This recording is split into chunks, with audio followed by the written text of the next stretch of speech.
All right. I am super excited to have the opportunity to talk to Sharon Hulce today, who's a superstar in the MRI network and has been with MRI for a long time. 25 years of experience in executive search, has owned her firm for that entire 25 years? 19 of the 25. Okay, 19 of the 25. 2020 was the MRI International Person of the Year, which is a huge deal, and is a successful author of the Well Done Professional Midlife Crisis, which I really enjoyed getting the opportunity to read. And so we're going to spend some time today talking a little bit about some key aspects of that book and a little bit about her journey in the world of recruiting, to share some nuggets with our following. So thanks so much, Sharon, for joining me today. Well, thanks for asking. I was excited to do this with you. Awesome. Well, I'm super excited too. So let's just dive right in. I think that, your career, you're just a vibrant, great person, your energy. And I think there's a lot of neat nuggets in different areas that are following, and then those in the MRI network too can learn from you. So maybe we start out a little bit about your decision to move into a new direction in your career, and sort of what that midlife crisis looked like. And maybe if that leads us into when you decided to write the book as well, maybe you could share some insights there. Sure. Well, I'll try to not belabor because it can be a really long story. The quick version is I was actually working for a company out of North Carolina, and I was basically hiring their salespeople all over the country. So Okay. I got to wear beautiful clothes, and I loved that job so much. But I was on a plane every day. So, how you wake up and you don't know what city you're in, and Right. it was a grind, but I still loved the whole industry of fashion and all of that. Long story short, we were traveling. I was in St. Louis and I was flying into O'Hare. And when you're a seasoned flyer flying Oh every day, yeah. you know the routine, right? Flight attendant, please prepare for landing. And we don't land and we don't land. And I'm like, an hour later, we still hadn't started our descent. That was in the book. Right? You talk about that frightening experience. Yeah. So we had a belly landing. And the bad part is they had refueled in St. Louis. So we literally had to circle O'Hare for 4.5 hours. So they had enough to go dump the fuel and then enough to just land in O'Hare. So very scary experience. Wow. And at that moment, and I did get on another plane right after that because I lived in an area that I could have rented a car, but I know I want to fly again and I need to do this. But at that moment, I started to really reflect on, okay, so I'm not going to be able to fly all the time. And I needed to start that process of figuring out what my next life looked like. At the same time, I was in a marriage at that point that I was really unhappy. I had a little girl, and we were fighting a lot, and there's a long story behind that, but he had a very bad accident and really changed his personality. So this type A guy like me who I married was a very different person. Yeah. All of that came together sitting in my living room in the front chair. And I still remember this. I was 45. And I thought to myself, if I am sitting here at 50, I'm going to die. Like, I was suffocating. I was like, this cannot be what my life is. Yeah. And that's when I went, I have to flip my leaves over. So I kind of did all of them at one time. I ended up getting divorced. I was in this business not very long. I had changed careers, obviously, because I didn't want to fly all the time. And literally this business, the way I found it was just the biggest fluke. But got into recruiting, and I knew I had done a lot of the things that are in the book, make the list of what you're really good at and what you really love. And this business came up. And I can honestly say 25 years later, my anniversary was June 2nd. I love it as much today as I did the day I started. It fits me. Yeah. I like to flirt and I like to have fun. And it's a perfect industry for me. Well, I personally, in reading your book, and I think I told you this before we got started here, right? In recording in our conversation, is reading it and then thinking about the last 6.5 years and sort of where I was at in corporate America before that. I personally think that anybody could gain value from reading this book and just work using the steps to take a look at, hey, what's important to me? What am I good at? And really where do I want to be? And when I was in corporate America for the 12 years, I think I was 42 and a half when I started, got involved in MRI and started a franchise. And so kind of thinking about, you were 45 and where you were at, I was planes, trains, and automobiles, right? Like traveling all the time. Yeah. And so my big, I didn't have a scare like you. I didn't have any sort of frightening landing, but it made me think about, as you were talking about that, when Katrina hit, at that time I was with a company called Total Sleep Diagnostics. Corporate was on the North Shore of New Orleans in Covington. So I was down there and got out right before the hurricane hit. Our plane was leaving and everybody was looking because it looked like, Armageddon on the other side of the plane. It was coming towards. So anyway, that kind of made me think about that. But I love sort of how you look at that, evaluation. One of the things that when you talked about Jack Canfield and that forward, and when I didn't realize that he did your forward until I got the book, and I have some of those books. My mom loves his book, so I thought that was really neat. And him talking about the 85, the 15, the 5%. And I always have, I guess, a saying I probably stole from someplace, that there's people that make things happen, people that watch things happen, and people that have no idea what's going on. Right. And so that's kind of how I think about that 85, 15, and 5. So certainly the idea of being able to contemplate, look in the mirror, and have honest evaluation. There's a lot of value in that truth of that process.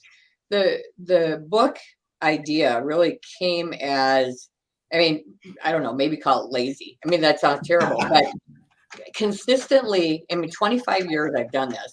Consistently, the same person would show up in my office.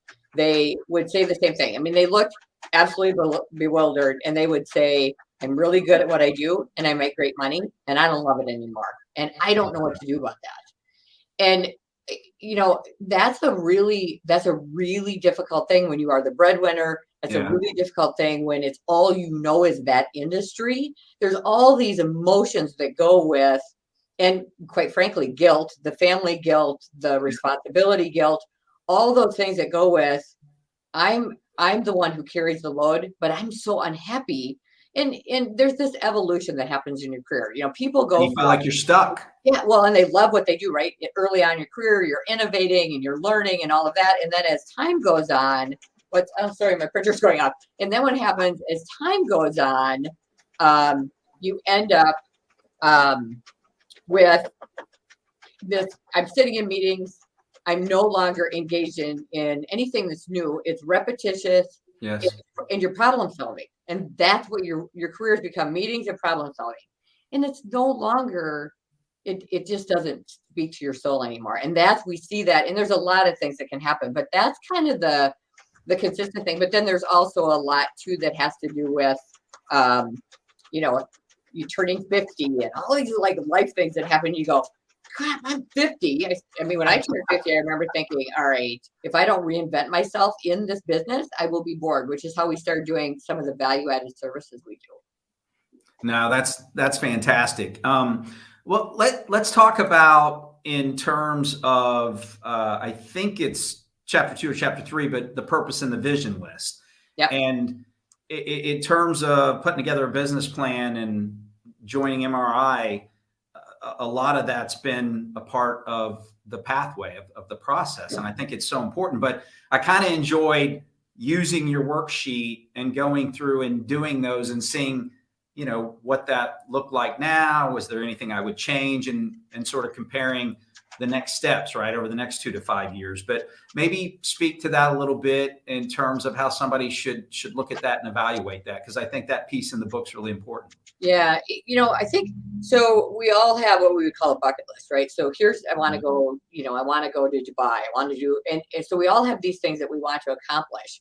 The piece that really sort of struck me as I started to, I'm flipping over my leaves, my life is going to look very different, is I had to understand my why. Why do I want to do it? Not just that I wanted to do it, because when you're single and you're a single mom and you're kind of the responsible one, it's a heavy lift, right? So it's like, okay, if I'm going to set this as a goal, I have to know the purpose and why behind doing it. And if I couldn't come up with why that was really important to me, then then it would ultimately end up not being something I would accomplish.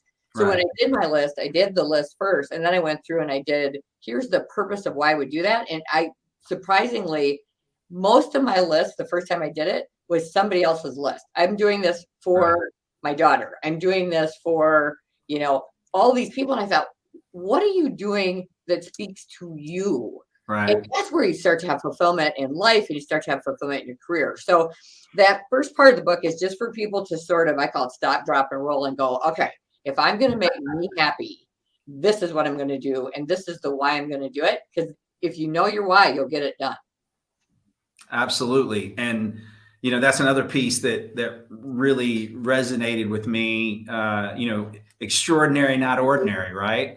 And I thought that was funny in terms of That is, if you look at any of my social, everything is extraordinary, not ordinary.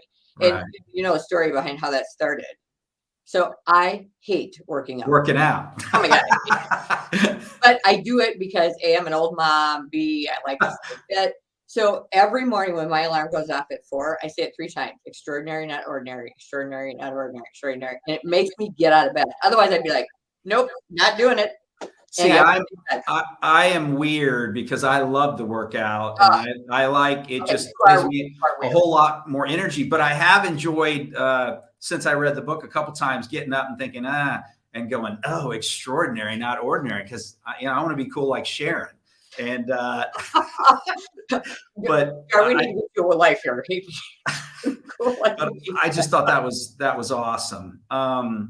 So I just think it's so important, and I talk about with my team, and it's a big part. When I started my business, the first thing I did was create a mouse pad with a saying on it that resonated with me because I think your why is extremely important because those are the if you don't have a why, if you don't know why you're doing things, and then you don't understand how to protect your value prop and how you communicate that, there's so much about running a business and the challenges that if you don't have that why, you maybe aren't going to get up in the morning and do the things that you need to do because it's not easy.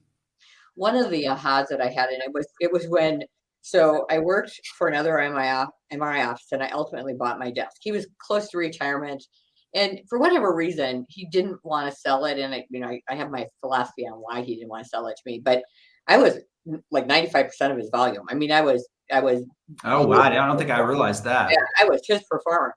Um, but what I realized when I did that is um, that was the perfect time for me to change my value proposition and the awareness of what I wanted it to be. So what I wanted my business to be different than maybe his was. And I will tell you, over the years, I mean, our clients, other businesses, any business person that's listening to this, you have to change your value proposition over time. You Right. constantly have to reevaluate to remain relevant in the world of work.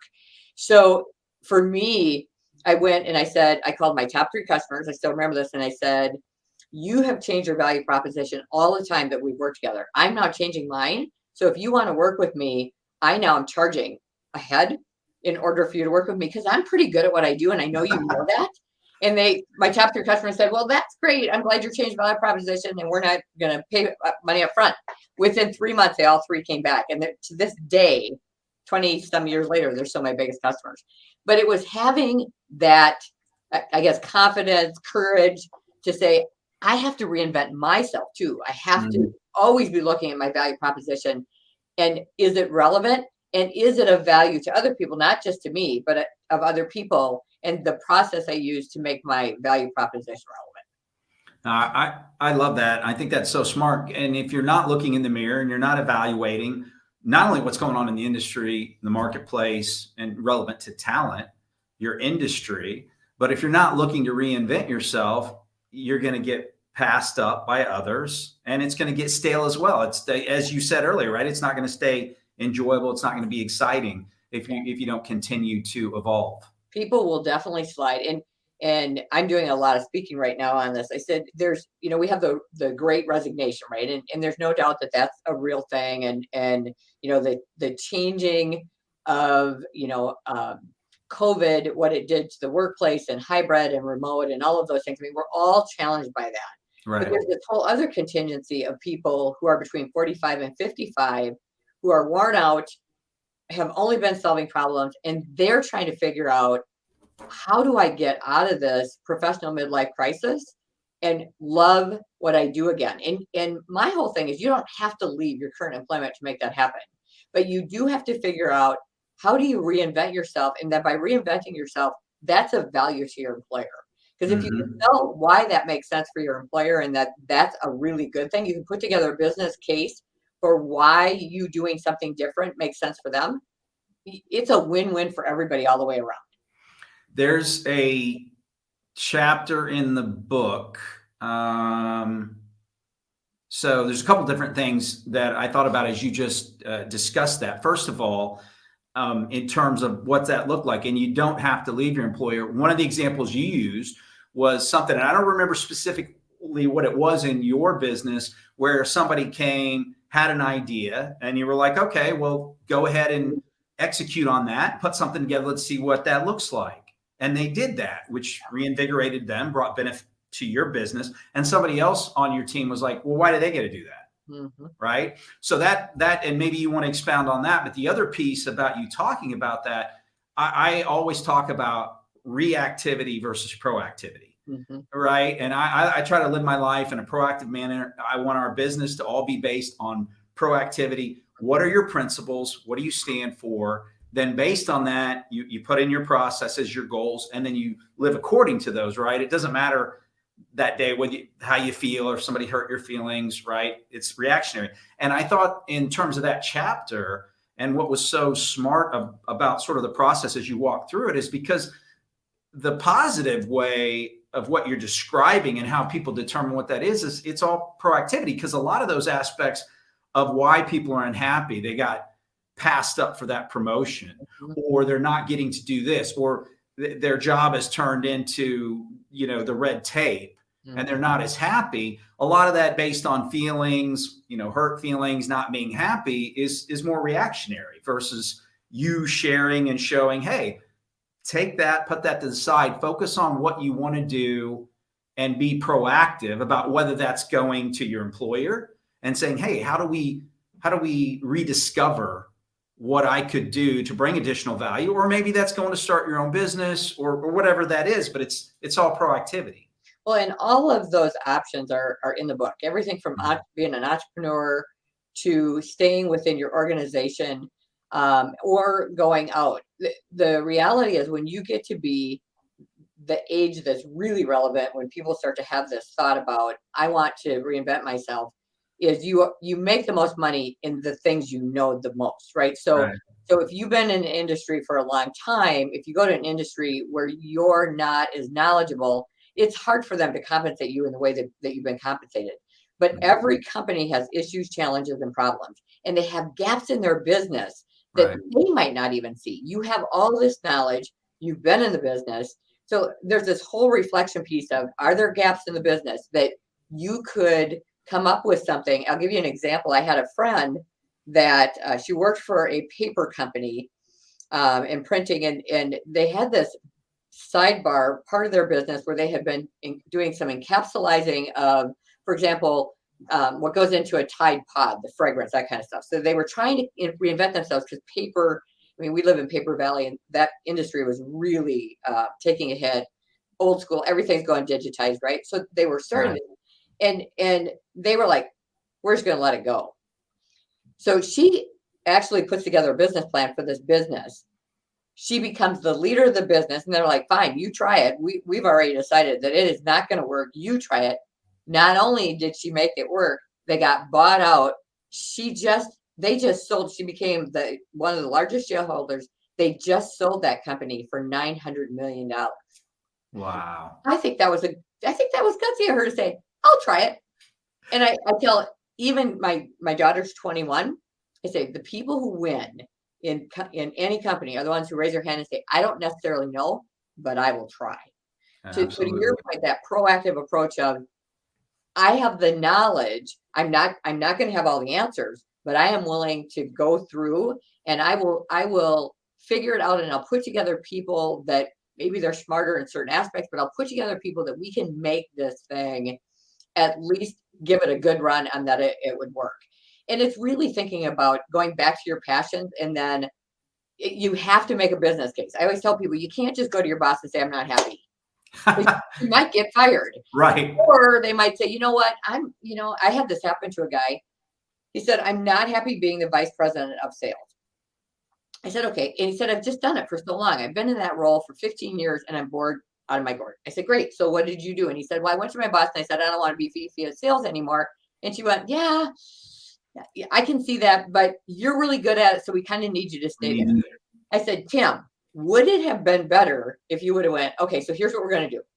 I kind of don't want to be VP of sales anymore. Now I'll put together a transition plan, but I see this pocket of a business over here. I see this area that I could also impact. So while I'm kind of transitioning this, I'd like to also work in this area and really, what would have been the difference had he presented it that way versus I just don't want this job and find something else for me to do.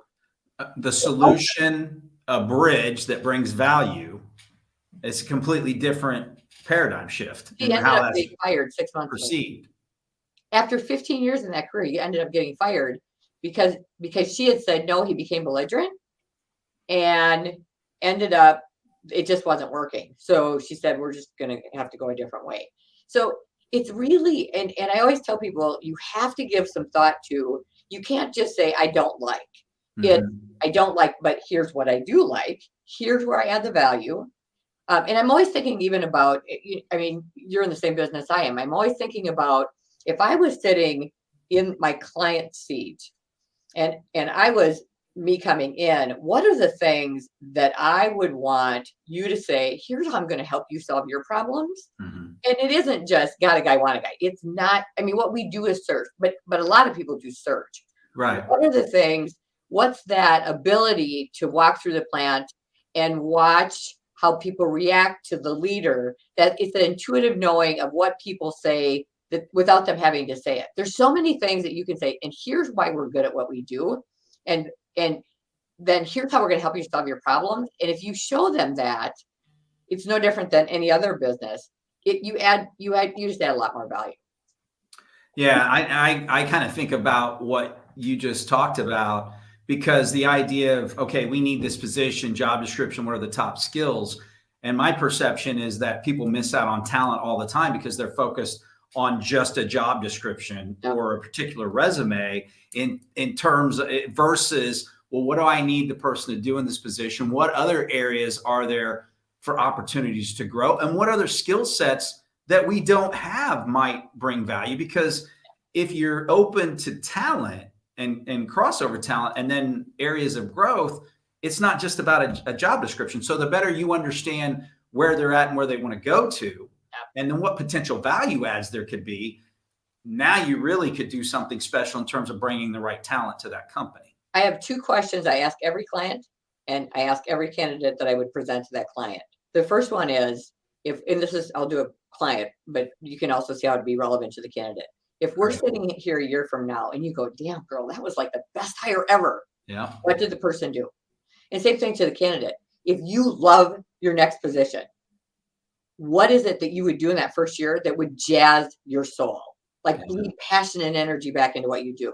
And then the other question I ask, and I ask it this way so that it gives them the freedom to sort of reveal. I say, listen, every business I've ever been exposed to in my 25 years has problems, issues, opportunities, and challenges. That's what business is. Right. Tell me what challenge or issue or opportunity this person has coming into the organization that I need to be cognizant of to either make sure they know how to solve, make sure they can jump in and help.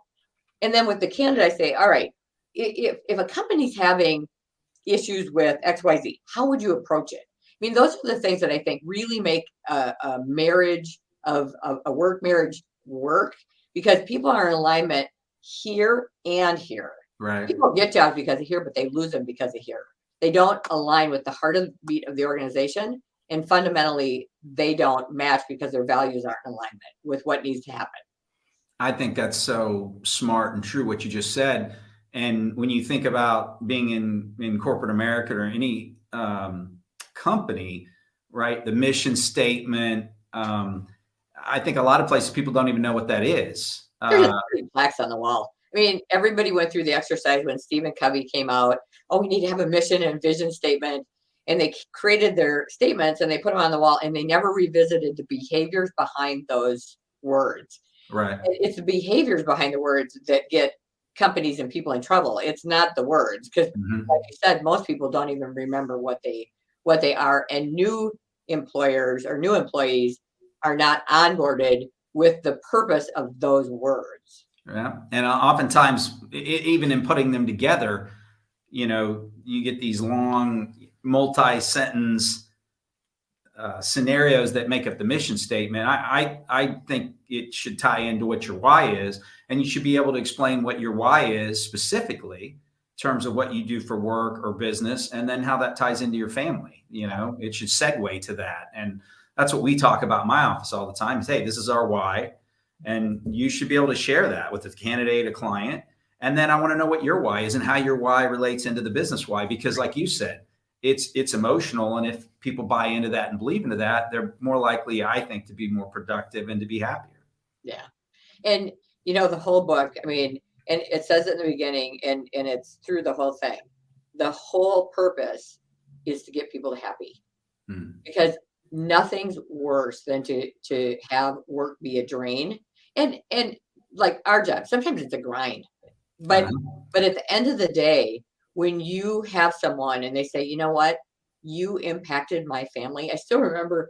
So I had placed several leaders within this one organization. They were like 17 million when I started working with them. Now they're at like 200 million. But so one of the very first leaders, like one of the 4 early adopters that I put there, I saw he and his wife out at dinner, and and it had been 25 years, 23 years, right?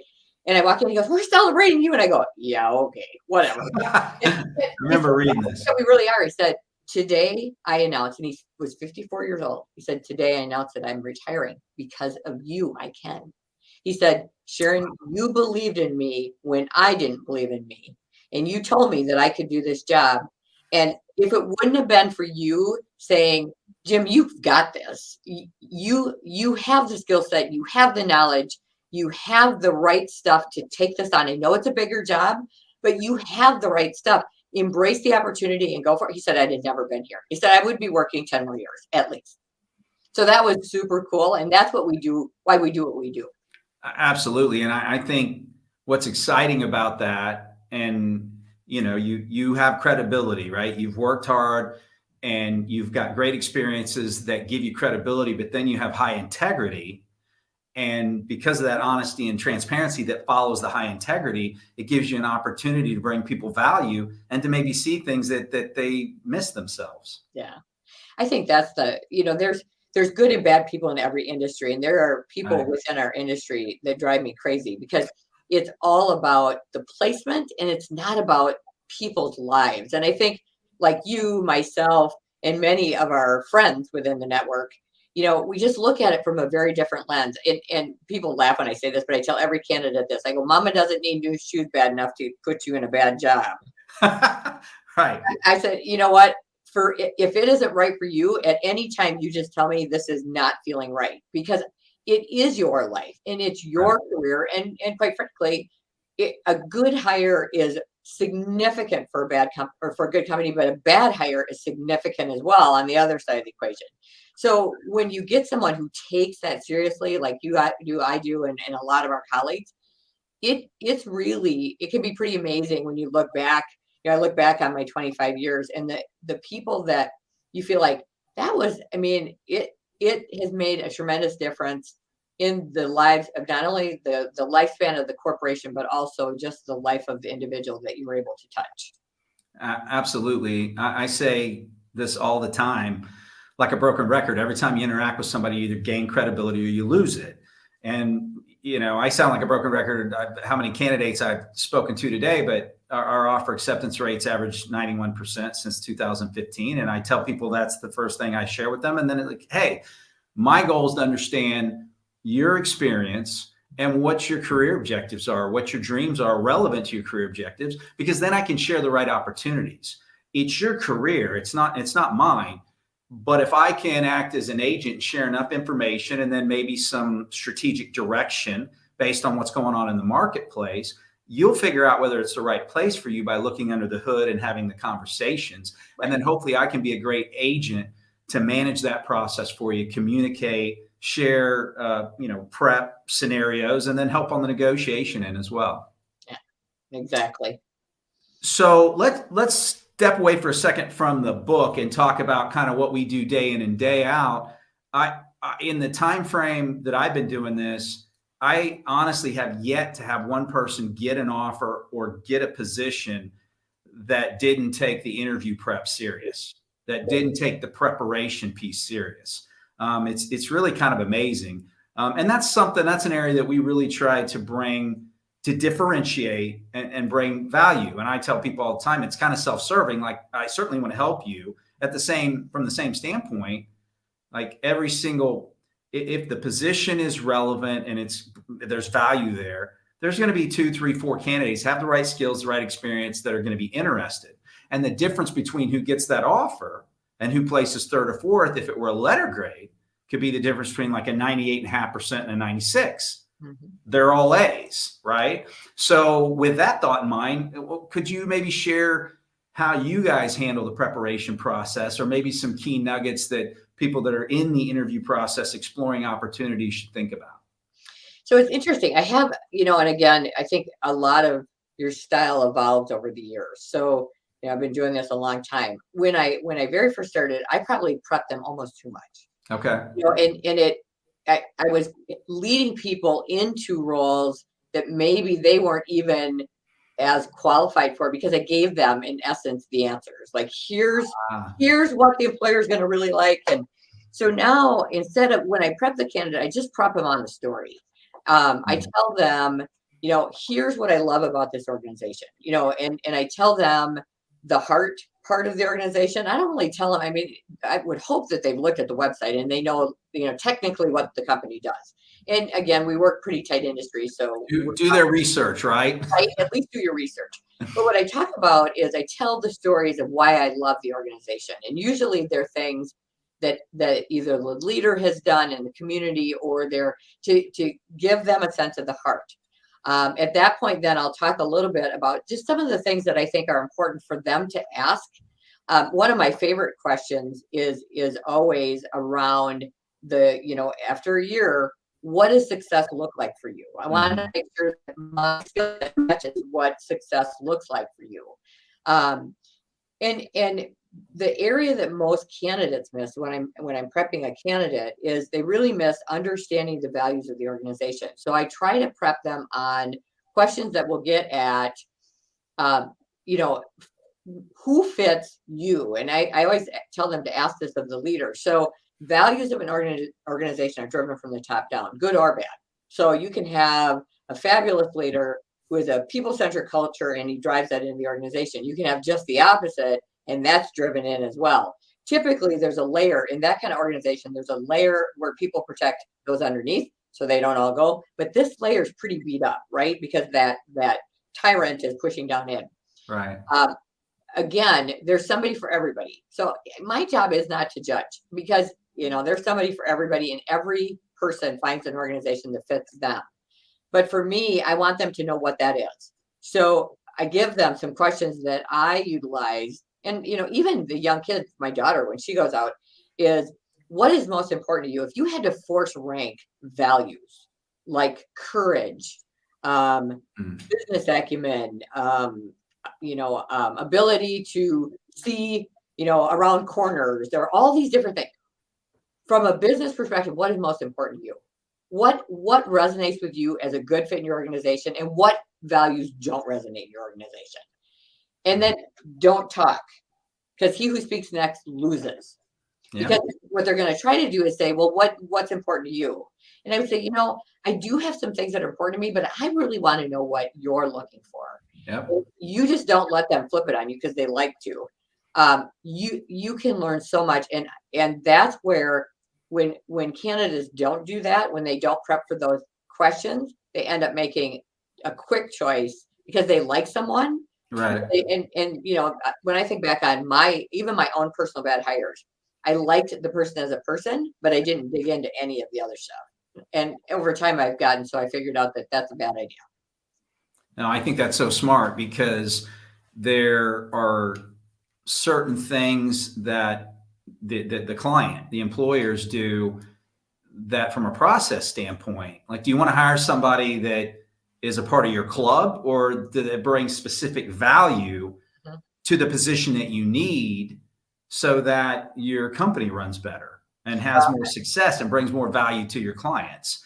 I And having literally everybody alike doesn't necessarily do that. I've literally said to a client, I'd have a beer with them, but I wouldn't hire them. I mean, there's so many things that go into a good hire. And you're like me, where we've done this long enough now that we have a lot of the same clients, and we get stylistically who fits and who doesn't. And Yes. you can talk to somebody and you go, and we're done here. Because you just know, right, that this is the person they're going to love. But it really isn't just who they're going to love in a personality. Personality is great, but it's who they're going to love. Just they've got the right technical skills, they've got the right culture fit, they see things from the same lens as that employer. You know, Mhm. if they, I've got everything from we're a big family to we're driven by profit and we work extremely hard and everybody makes a lot of money. And the people that fit here are people who want to create wealth. That's not a bad thing. It's a different profile though than this one. Yeah, there's certain personalities that aren't gonna do well there. And they would not do well. So, and again, I don't think any of us are here to judge. It works. All of that works for you. It's just a matter of figuring out which one works for that particular individual and helping them to prep so that they can ask the right questions. That's super smart, and I think the preparation, the types of questions you ask, are, I mean, the people that aren't asking the right questions aren't going to have the best idea of whether that position's a fit for them. They're also not going to be as impressive to the person interviewing them if they're not asking the right questions. Well, I mean, how many times have you had a candidate go in and it's a vice president level position and they said they didn't ask me any questions? I'm like, how can you go in to an employer that you've never met and not have a plethora of questions? Now, I understand that they're going to answer many of them, but you should always have some things that they didn't touch on that are going to be important for you to know. Yeah, no, absolutely. We just had, so we're working on a senior director position, two candidates going to final interview this week, and really strong candidate that was in the original five that didn't get to move forward. A big part of that was because they didn't ask hardly any questions. They didn't prepare questions. Yeah. And we always tell people, hey, you should have a list of, 8 to 10 questions, that your goal is to get those answered through the process of the interviews. And you're using those as follow-up questions and what's important to you. So I think that's super smart. Okay, let's jump back into the books and your book and the natural gifts piece. The sort of the personal SWOT analysis, and then how that leads you into taking ownership of your career or your journey, if that's entrepreneurial, staying at your own company, or moving to the next. I think out of everything I've learned, it's one of the most important pieces for people to identify. So I want you to think about the athlete in high school who, I mean, you swear to God, fabulous at baseball, fabulous at basketball, fabulous at football, and like hardly ever practice, like didn't need to. They had that natural DNA gift, right? Right. Or the gal who never cracked a book, got straight A's. We all hated her, right? But those are natural DNA gifts. Here's the thing I know. Every person has natural DNA gifts. If you work to your natural gift, you don't have to work hard because it comes naturally to you. So here's what I discovered for me. So I'm like, okay, I got to figure out what my natural gifts are. And a gift to gab is not going to get me a big magnanimous career. So I need to figure out what it is. And I finally figured it out. I'm incredibly intuitive. If it looks like a rat and smells like a rat, I'm pretty damn sure I'm going to find the rat. And I have this, and my dad had this too, where we kind of have this, we just can figure it out without a lot of information. That gift has served me so well in this business because I can figure it out pretty quickly, good, bad, or indifferent. But by being in this business, I'm able to use that gift and it comes easy to me. And I tell everybody, figure out what you are naturally good at. So the way to do that is make a list of all the things that you just love to do, right? Just love to do. I'm passionate about piano. I'm passionate about my kids, all that stuff. and then make a list of the things that you are, for whatever, you didn't educate yourself, you didn't train to it. It just comes naturally to you. And once you have those two lists, start looking at those lists and mirroring those lists together. You're going to get right brain, left brain. You're going to get detail or creative. You're going to get all these different things, but you're also going to see how you apply the natural gifts to what it is you're passionate about. And all of a sudden people go, holy crap, I should be this. And I go, exactly. And then the light bulb goes off, right? And the light bulb goes off. No, that's awesome. So I just, again, I think that's so smart, right? And even in terms of running a business, the things that help you become successful, and when I say successful, right, there's so many businesses that don't make it.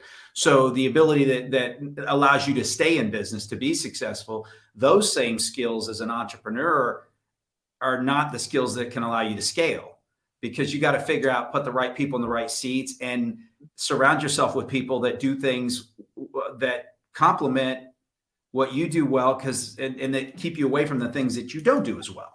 Yeah. We're reading a book right now called The 4 Disciplines of Execution.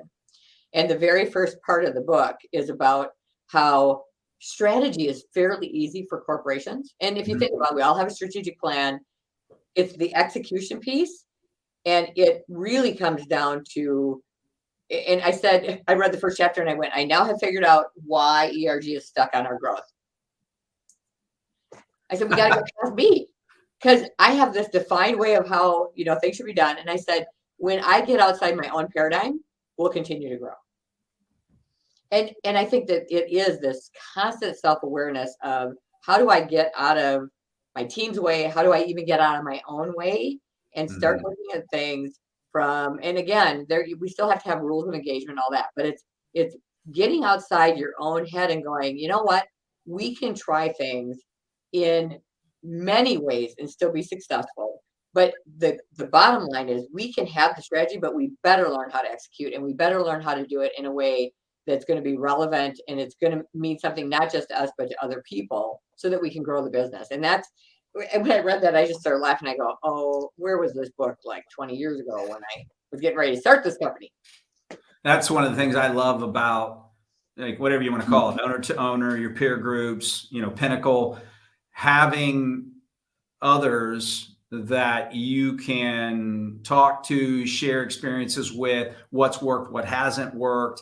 The network, right? That's one of the most valuable things about it, because people are so kind. They're willing to share their experiences, their successes, their challenges. And that's one way that you can continually evaluate to stay out of that comfort zone, and to identify how, okay, maybe I could change that. Well, that's worked there. How could I take that and customize it to my business, my industry, and then benefit from that? Well, and it is fairly unique to have people who, in essence, in a lot of respects, are competitors, so willing to give, kind of the keys to the kingdom of what worked for them. And that's definitely a unique part about being in a network. But, I think as owners, as senior leaders, if you stop learning, you stop growing. I mean, I'm a voracious reader. We're very active on social, but part of why we're so active on social is because I'm always looking and trying to understand, okay, so what is going on right now? I can't stand TV. I wouldn't need to own a TV in my home. I really wouldn't. I never turn it on. At some point I went, something's got to give, so it's going to be TV. But social is sort of my TV, and that's where I pick up my intel and my news.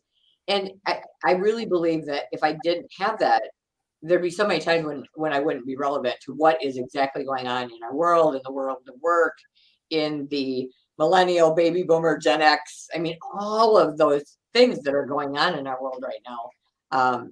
There's just a lot of information is delineating through what's relevant to you and then implementing it all the time. Well, you put out some great content, and I believe it's Wednesday Wisdom, and some of the content that you're putting out. We certainly look at it because it's top notch, and bringing people value, and also allows you to see how you compare to other people's content. And sort of, obviously, there's a lot of scenarios in what we do of taking, stealing things from other people that work, and then sort of how you figure out to make it work in your environment? Well, Wednesday Wisdom was born of um, somebody had to get to the point where they just said, I've made that mistake.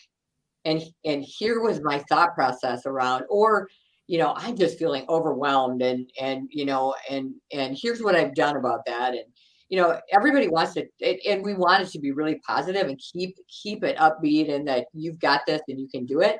But yet just being really real about, this is not an unusual way to feel. It's everything from, I just did my birthday one, and I had this bottle of wine that I had been saving forever. I had it since the time Katie was like, What is it? What kind?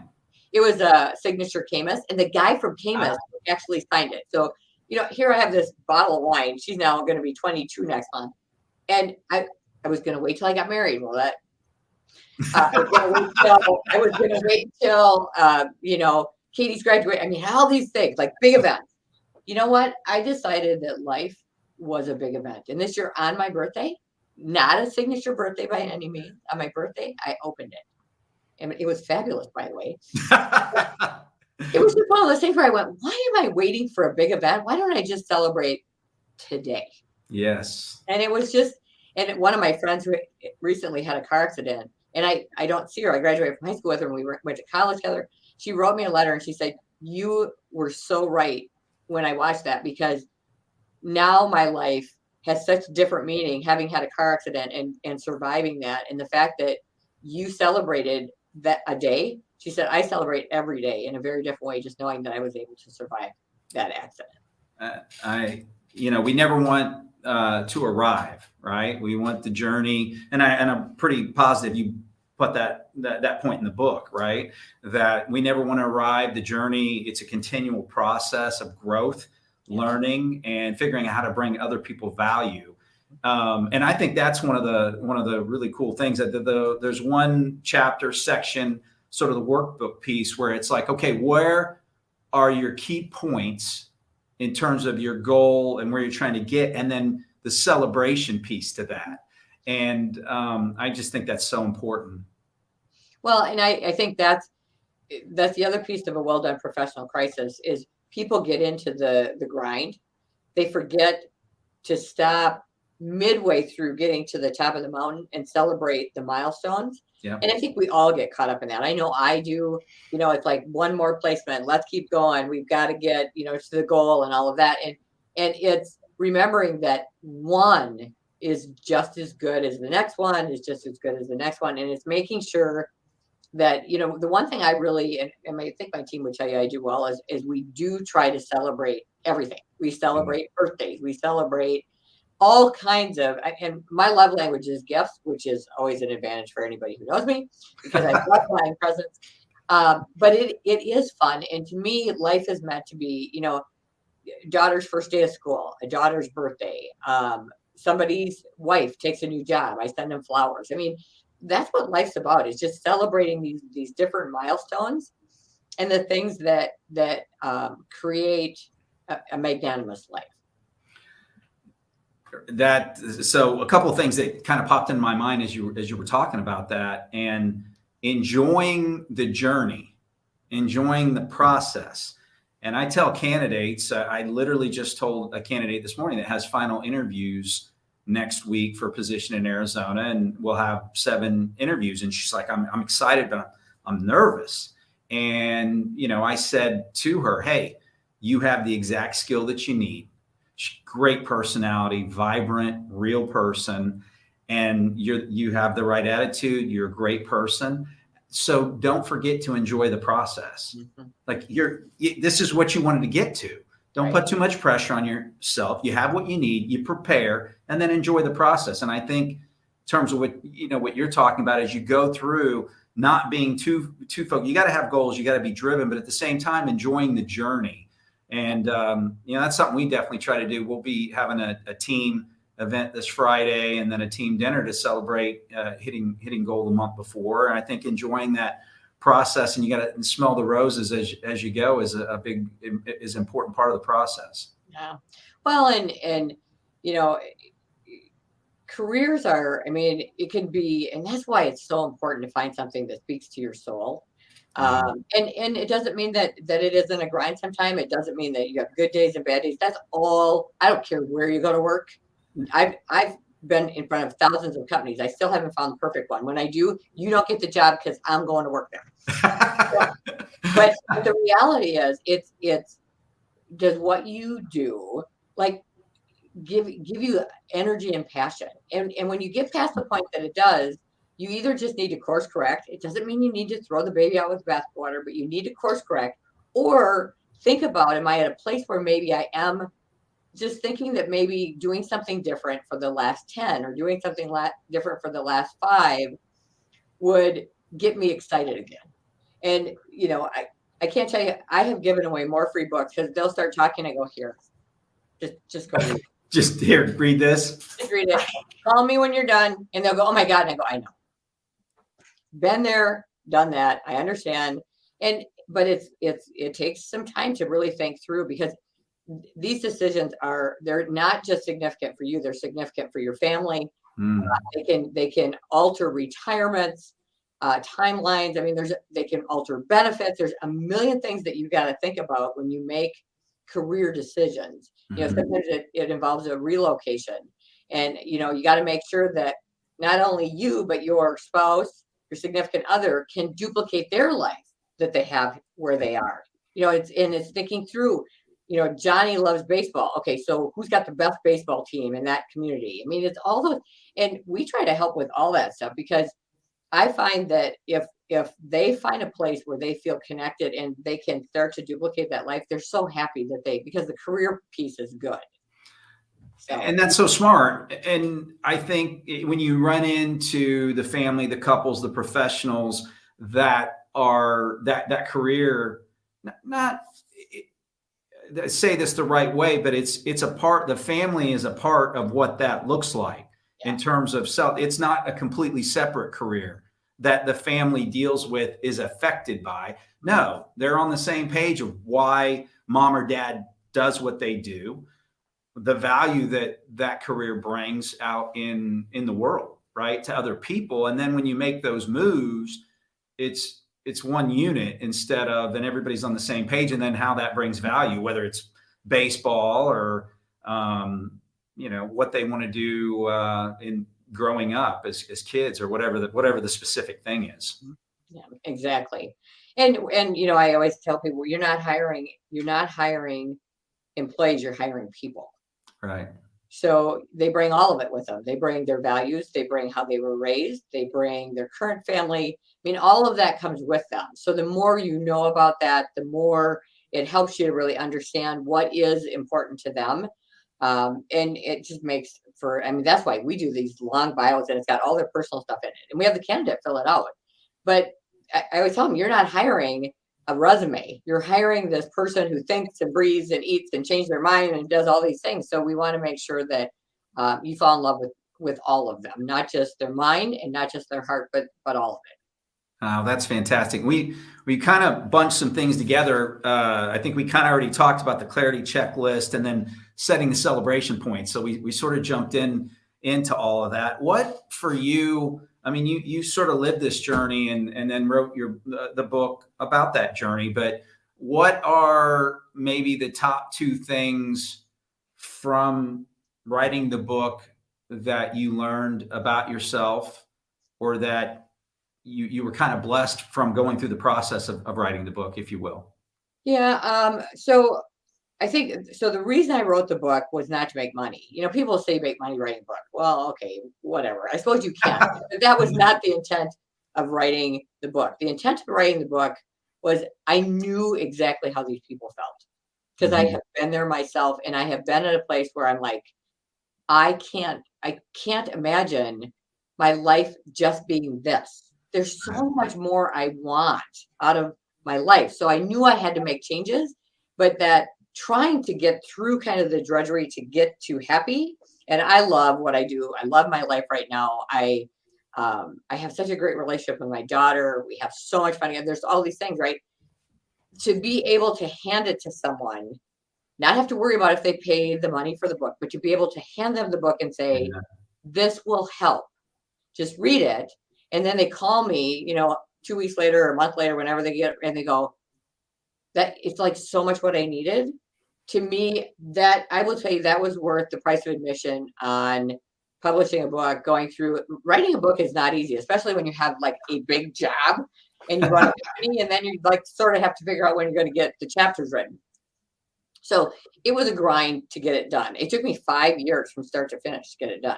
Now, the last part of it was pretty fast because Forbes became my editor, and they're like, they're drill sergeants. So at the end, it went fast, but in the beginning, it was very slow. So I would tell you that absolutely is one. And I think the other thing too is this business no longer, the transition I went through with writing the book is the business became a way for and a means for me to take care of my daughter and to have a living, to enjoying a life vocation that speaks to my heart and speaks to my soul. I still want to be successful.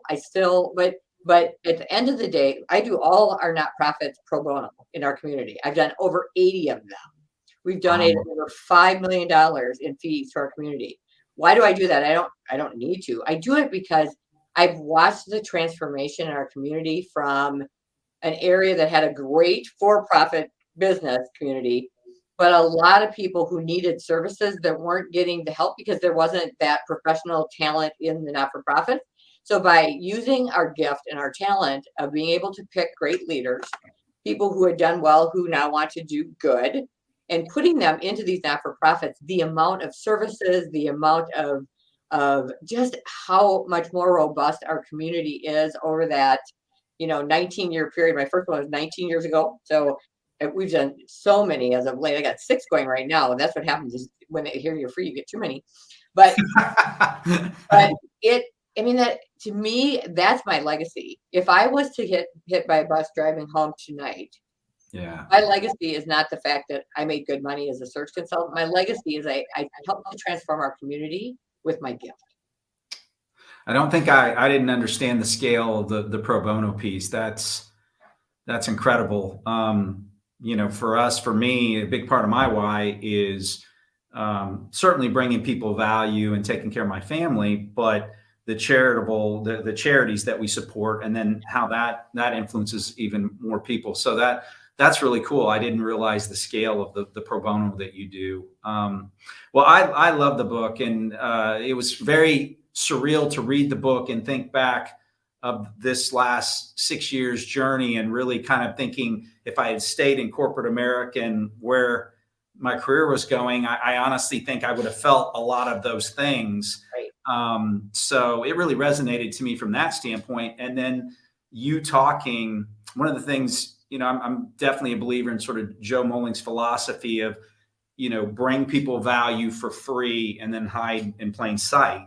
Mm-hmm. And I think in terms of being able to give people the book and how that can benefit them, and how it adds to your legacy and who you are, and how that's going to bring people value for a long time afterwards as well. I think that's pretty cool. Yeah. Well, thank you. I'm happy it's done, and I'm happy that I'm happy you enjoyed it, and I'm glad when people say it made a difference, because then it was worth the time to write it. Absolutely. So you don't have a second and a third, and I am starting to work on a second book, but are you? I wondered about that. It's gonna take me a little bit. The second book is going to be different than the first one. This book is really more about corporate leadership. Okay. And the challenges we have.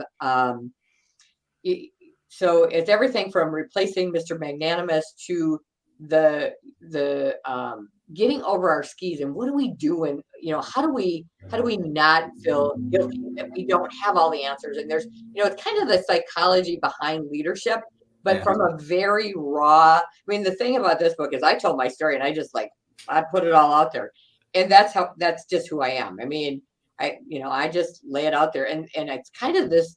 I love other people's stories, so right now I'm gathering stories, but of where people they get very real about the challenges they had and how they just felt like they were absolutely at a place where they just were not sure what they were going to do, and then how they just kind of figured it out through a lot of different mechanisms. And so I'm gathering the stories like I did with this book, get all the stories first, and then start putting the chapters together. So I don't have a definite, this one had a title from like the first, because I always used to say I'm going through two crises, a personal midlife crisis and a professional midlife crisis.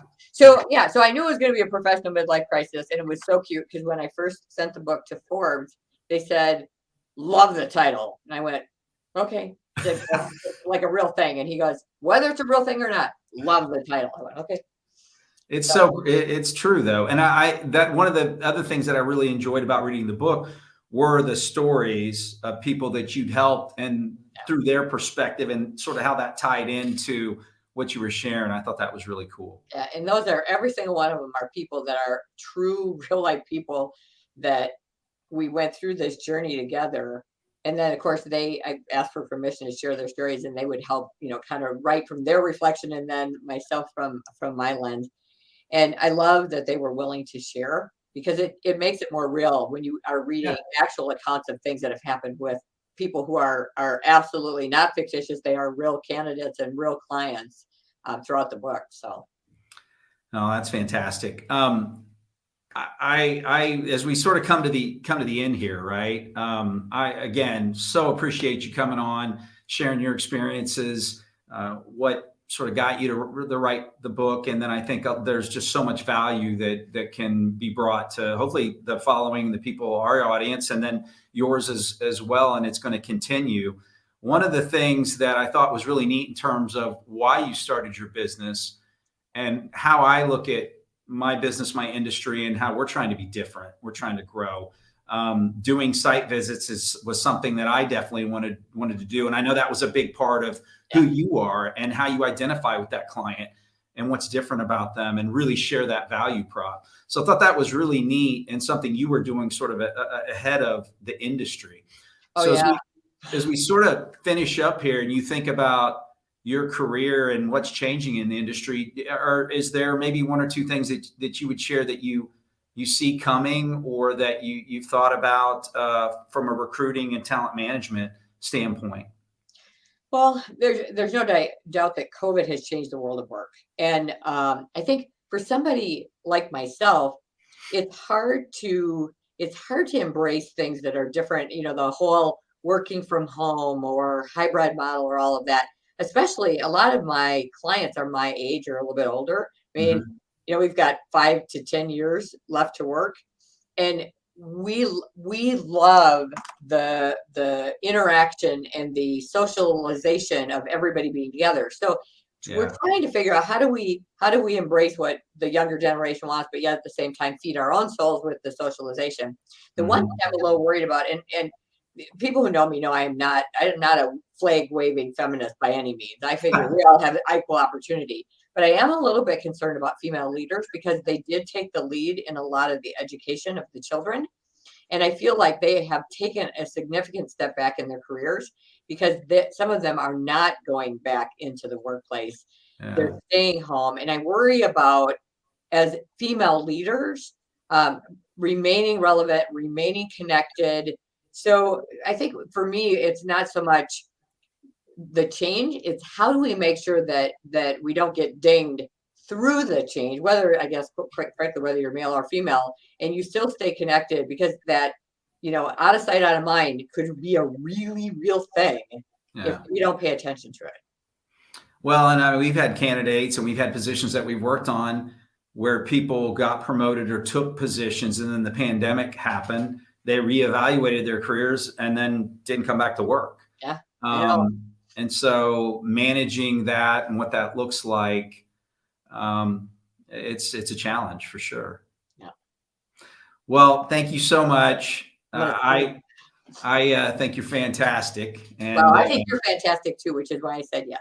well, I just love your energy and who you are. And tell Jim I said hi. I kind of like Jim from afar as well, Yeah. but really appreciate you coming on and sharing. I think it's a great book and could bring value to anybody, even if they're not in their midlife crisis yet. So thank you so much for coming on, and I look forward to seeing you at the corporate meeting here in the Yeah. future. We'll see you soon. Thank you, Darwin. Okay. Hear me, won't you speak to me when I open up? And I forward my thoughts to and I don't wanna hide. Oh, there's a